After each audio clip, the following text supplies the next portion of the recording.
bet that she continued, and her children, hopefully one day when they are older, they'll be like, Mummy done it, we can as well when life gets tough. So thank you very much for sharing. And to your husband as well, big up. Yeah. From Noma. No, I love it. Yes. And in terms of the next question then, I know your research focuses on mental health. And when I've done my research and I was looking at Black people, well, Black Americans in the US, and research states that 31%, that's not excluding the youth, inclusive of everybody, in terms of Black Americans, 31% do end up suffering from mental health, which I thought was quite staggering when I was comparing it to the population and just comparing Caucasians, etc., in terms of the different ethnic groups. So, in your opinion, then, what do you think the contributory factors are? To the disparities in mental health Yes. for Black Americans. Yeah, um, I think there's a couple of different aspects of the contributors to mental health, and something we talk about a lot in the field of psychology is the biopsychosocial model of Mm, stress. The biological basis, of course, being your lineage, your ancestors, your elders, and their mental health distress, and recognizing that a lot of distress can be passed through in genes and through our bloodlines, is something that is a huge contributor, I think, to those disparities. We talk about in like Black and African psychology the concept of historical trauma, and recognizing not just for Black Americans, but for Black folks globally, the detrimental impact of colonialism and slavery, and racism in general on our biological health and our bodies, is something that we still see today. We see disparities in lifespan of Black folks versus folks of other races, disparities in heart health, and brain functioning. Like all of those things aren't just happening in a vacuum, in a bubble of present day. They're things that have contributed to our entire community's wellness over the span of generations. And so I think that biological component is something that is really important for us to recognize. And of course, alongside that has been a ton of resilience. The fact that our communities have continued to thrive despite all of those stressors is something that I think is a miracle and is really phenomenal. But that biological transmission of stress is something that is really important.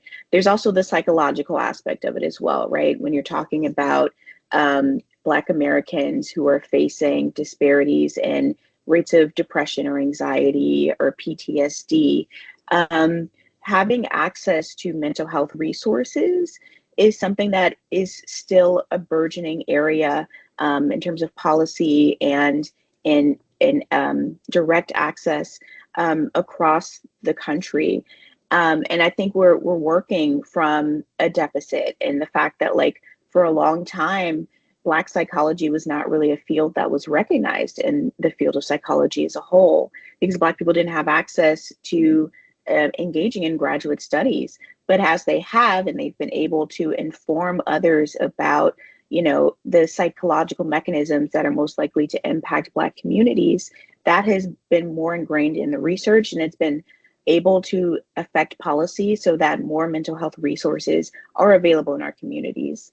There's also the impact of stigma, right? There's a lot of communities that have a lot of difficulty talking about their mental health care because it can be seen as a weakness, or it can be seen as like this othering factor that suggests that there's something wrong with you on an individual level. And so if we're not talking to each other about what we're experiencing, the fact that sometimes we all get sad, we all get stressed out, we all get nervous or fearful, it makes it really hard for people to reach out for care when they actually need it. And so from that psychological standpoint, reducing stigma is a very important factor to ensure that more Black folks get access to mental health care. And then there's the social aspect, which I think I've already touched on a little bit, but the fact that a lot of underserved communities and Black communities in particular live within systems that don't always have their best interest in mind can exacerbate a lot of individual stressors. So they may have stressors within their family. Maybe, a kid has parents who are going through a divorce, but then they may also not have a lot of outlets within their community to help them reduce stress. There may be a lack of green spaces or parks that they can go to, or safe community centers where they can play sports and take their minds off of it. And so those structural inequities that lead to like the chronicity of stress also have to be addressed within our society in order to target those disparities that we're seeing in Black Americans' mental health. You've touched on so many points in terms of challenges there. I guess I'll start off with slavery. So I'll make this up. So Noma's great-grandparents went through that. And because they were inside the house to differentiate, so that lifestyle was different. Does that mean that the impact on my mental health is going to be different now compared to somebody's great-grandparents who were out, just for the sake of it, picking cotton? And they went through a harsher reality? Or are we going to be on the same level in terms of trauma? I really appreciate like some of the nuances even in that question, right? Of recognizing like the experiences of our enslaved ancestors weren't always the same, and there were a lot of things contributing to that as well. I think in terms of the disconnect from our ancestors who were enslaved because their names, their lineages were not preserved at that time, is a huge contributor to the stress that our communities can still experience today, because of the identity diffusion that it can cause, right? For a lot of folks who don't have enslaved ancestors, this is not always true, but they may have more access to information about their great great great grandparents than those of us who have experienced some form of intergenerational trauma. So there's that level of it to consider. But also there's a biological component to what you're saying as well, of what was done to the bodies of enslaved people who were more likely to, be in the house versus those who were in the field. And there's been a lot of evidence that has come out there, and a lot of books that have been published by Black, clinicians and psychologists about the impacts of our bodies when we were navigating slavery, and our ancestors not having access to healthy foods at the time, or having access to a lot of nutrients, some of them facing starvation, right? And the tension that can cause within their bodily systems, which can lead to the chronicity of disease that can then be passed down to, the other folks that are down the line in their lineage.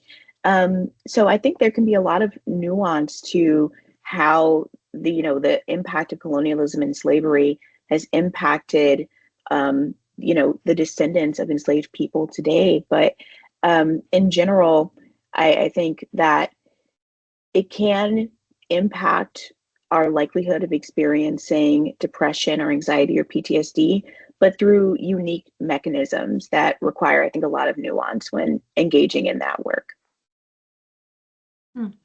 That's quite interesting. And I remember watching this movie. I don't know if you've ever seen it. It's called Mississippi Burning. And that movie traumatized me. My parents made me watch it. I believe I would have been about 7. They were like, "We need to open your eyes a little bit. Watch this." And I remember I kept turning, going, "Is this real? Is this real?" And I guess being shown that, to say this is going to be maybe your reality. You need to navigate through the world in a very strategic manner. because you're always seen in this light, was the message that they were trying to get through to me. So then the question that I'm asking, because you focus on 18 to 25-year-olds primarily, there's children, they're told, you know, when you go out with Black Lives Matter in terms of movement, when you're stopped and searched, this is how one should behave. You are equal, but you're not. Because if this happens, you might end up behind bars or dead. Do you think that causes further trauma and also, I would say, social injustice? Like it brings back, you know, in terms of the social injustice theory, it brings it back into, you know, this is actually a reality. Or do you think, no, Noma, you're doing too much? You are doing exactly enough. I love this question, because what you are talking about, that experience of racialized parents trying to prepare their children for the types of injustices that their people might experience, is a huge field of study within the field of clinical psychology and in Black psychology. It's called racial ethnic socialization practices. And so what that essentially means is that, you know, for Black folks, for brown folks, from folks from other racialized communities that have experienced different forms of oppression, parents are trying to do the best that they can to ensure that they're preparing their youth to face issues that their ancestors have faced and that their parents have faced in some way. And so they may do this through the lens of showing them content that can provoke some fear or some anxiety, because they want them to know this is what your people have been through, this is what they've survived, and this is why we want you to be safe. This is why we want you to be cautious, right? So it's a form of racial ethnic socialization. It's not the only form that exists, but that's the one that a lot of parents turn to because they have this deep-rooted desire to keep you safe. Because they want you to be able to thrive. So I genuinely believe, and the research suggests, it comes from a space of just wanting you to have a better life than they did and to have more preparation.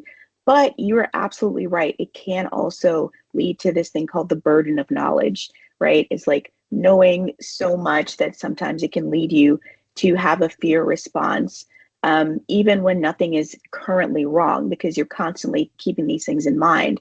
And for a young person whose mind is already in a very developmental stage and who is figuring out the different levels of their identity, I could definitely see instances, and I think I've experienced it myself because I saw a lot of documentaries like that growing up as well, where it can lead you to sometimes have these sort of like internalized negative views of your community. Like, why me? Why because of my skin color? Why because of my facial features? Or you know, because of my hair texture, why am I treated this way?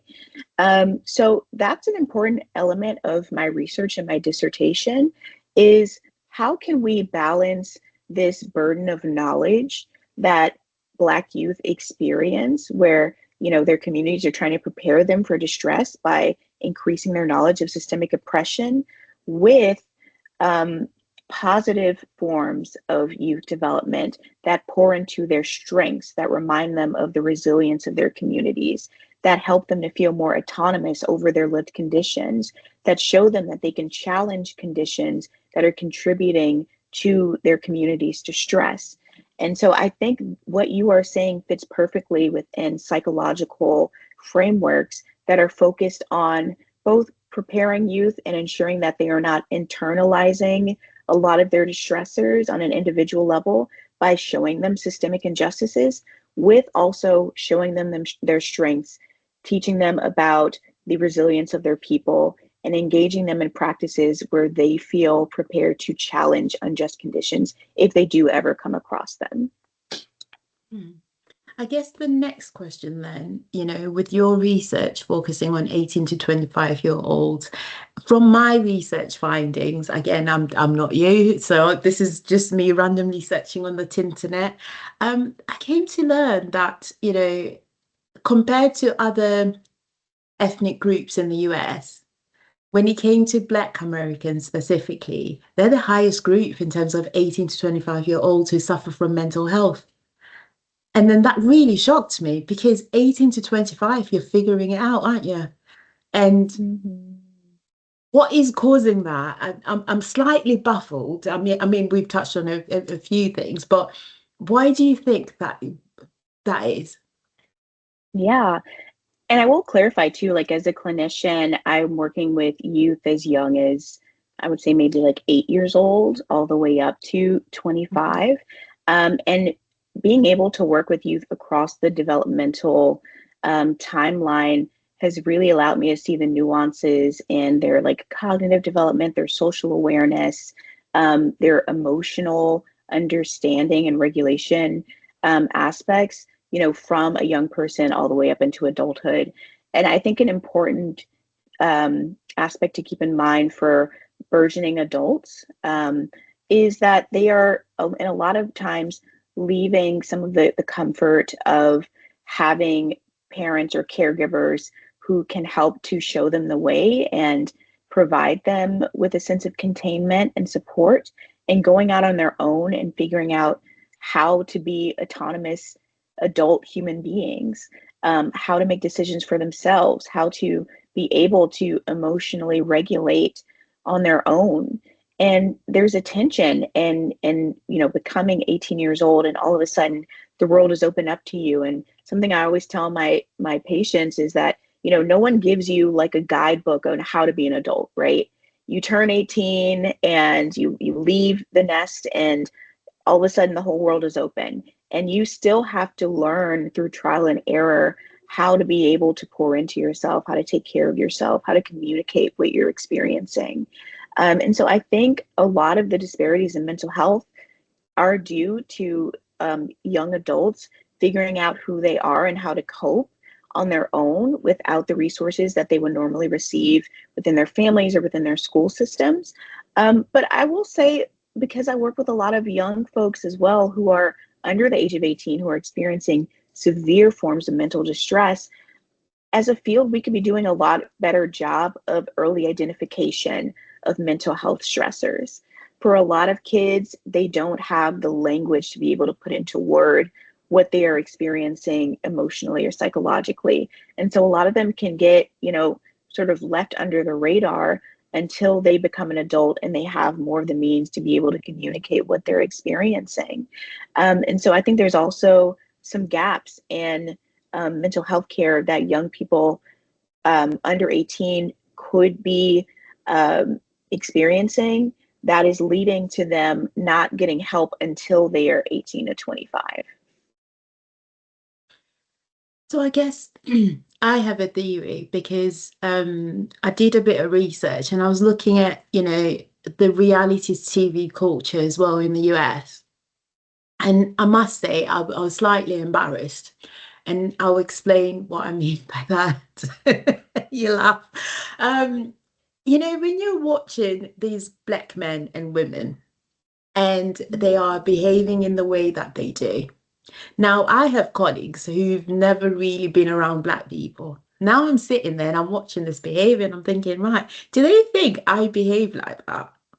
Because I've been on a safari and even animals don't behave like that. So does that mean that the world think this is right? So then I look at the children who don't have a home structure that's quite protective, and they watch that from AM to PM. And they now go on socials and they're seeing the clips, whether on TikTok or wherever they're seeing them, and they think that behavior is right. Now, let's fast forward that into the workplace or into a PhD program. You behave like that, you're out, because that's conduct issues. So I guess the question that I'm asking is it due to poverty or long hours that parents put into work to ensure that there's a stable home? They're not there to provide the guidance and the safety net. Does that impact, from your work, the 8-year-olds all the way to 18-year-olds? Because these are still children, in many ways than one, and you're still finding yourself, even though you're 25. Like you said, your mum and dad, you always go back for guidance, don't you? So I guess I'm shocked at the reality TV culture, because I don't understand how those women and men can accept those paychecks, for being made to behave in that way. It Mhm. shocks me. It's entertaining, right? But it's also embarrassing because some things you don't want to see. Like I saw Jackie on I was fast forwarding, is it Basketball Wives or something like that, with her daughter. And her daughter is Mhm. fighting her mom on TV. I said, hold on, wait a minute. This is normal. I would have said lights out, cut, this is not it, right? But again, I don't know if that's the culture. Now maybe I'm stereotyping and I'm being biased. So I guess the question that I'm trying to get to is, do you think that's influencing some of the depression and mental health challenges that you're seeing? Mm. In terms of like young people seeing Yes. those types of figures in Content. social Yeah. media and on TV. Yeah. Yes. Oh my goodness. There's so many layers, right, to answering this question. I think in general, the relationship between how Black people have been depicted in American media um, has been very tumultuous since the very beginning. When you think about how a lot of the folks who end up winning Oscars who are Black do so because they are portraying enslaved people, or they're portraying people who are experiencing um, unimaginable forms of trauma.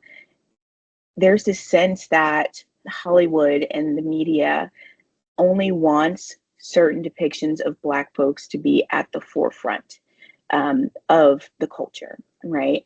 And while I will acknowledge that a lot of current shows and television and content that features Black Americans now has much more influence from our own voices, I think that within this country, like, we are rooted in not having as much access to how we are talked about and how we are depicted amongst the broader culture.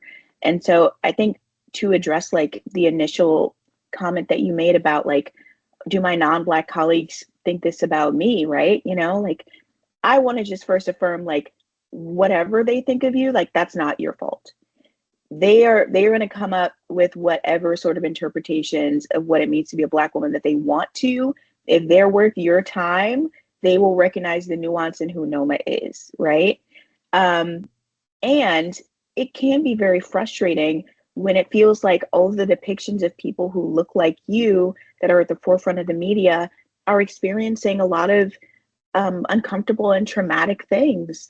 There has been research that shows that like those types of depictions in the media can sometimes lead to an internalization of distress, of racial trauma, of having what's called like more of a negative form of like racial identity, because a lot of youth can internalize it if that's all they're seeing.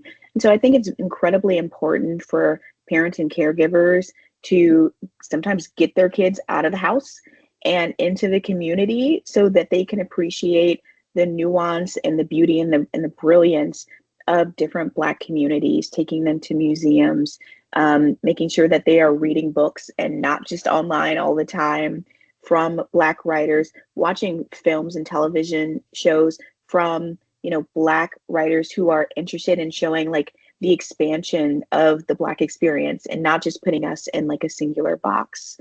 I will also mention though, like, I have seen some of the shows that you're mentioning. Sometimes they're really entertaining. Hmm. That has a place in the culture. And there's also, housewives of Beverly Hills and other places where they're not Black and they also act crazy. And there's an argument that could be made there about like how women are predicted, are predicted within media. But I think I always find and I appreciate the fact that because I come from a community that didn't have a lot of resources, and I've seen folks who their first instinct is to respond with anger, with violence. And now that I'm a clinician, I've been able to recognize that a lot of that can really be rooted in trauma and having this fight or flight response, right? And feeling triggered and feeling like you just need to defend yourself. And so when I see shows like, Bad Girls Club or like, The Real Housewives, whatever, and I sometimes listen and hear the stories that they're telling. Sometimes they share their trauma narratives and they talk about how their parents were incarcerated since birth, or, you know, how they never knew their mothers. And I'm like, oh my gosh, like, I wish there was more of this kind of sort of conversation reckoning. And I find myself thinking, I hope that they have a mental health professional on these sets to help these people. I doubt that they do, because that would be profitable. But there's so many layers to it. I mean, yeah, I really appreciate you asking that question. It's something I think about quite often, and how it in general it's making young people feel, which is why I think community-based work, connecting Black youth with positive mentors is so important, so that they don't feel boxed into a certain level of identity.